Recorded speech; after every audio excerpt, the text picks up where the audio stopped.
आपण बघत आहात AKP न्यूज मराठी। आपला आवाज आपली ताकद। सबस्क्राइब करा, शेअर करा, लाईक करा। AKP news Marathi.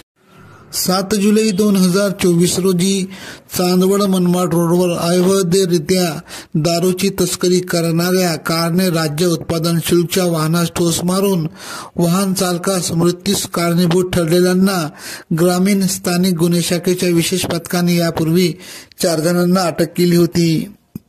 गुन्ह्याच्या दिवशी दारूची अवैध तस्करी करण्यात असलेला त्यामध्ये सामील असलेला भावेश कुमार मोहनभाई प्रजापती यास तळोदा नंदुरबार येथून जेरबंद केले। सदरची कामगिरी ग्रामीण स्थानिक गुन्हे शाखेचे पोलीस निरीक्षक राजू सुर्वे, पोलीस उपनिरीक्षक नाना शिरोळे, पोलीस हवालदार गणेश वराडे, मुकेश महिरे, धनंजय शिलावटे, संदीप झालटे, प्रदीप बहिराम, हेमंत गिलबिले, भाऊसाहेब टिळे आदींनी केली। AKP न्यूज साठी ब्युरो चीफ अनवर खान पठाण, नाशिक।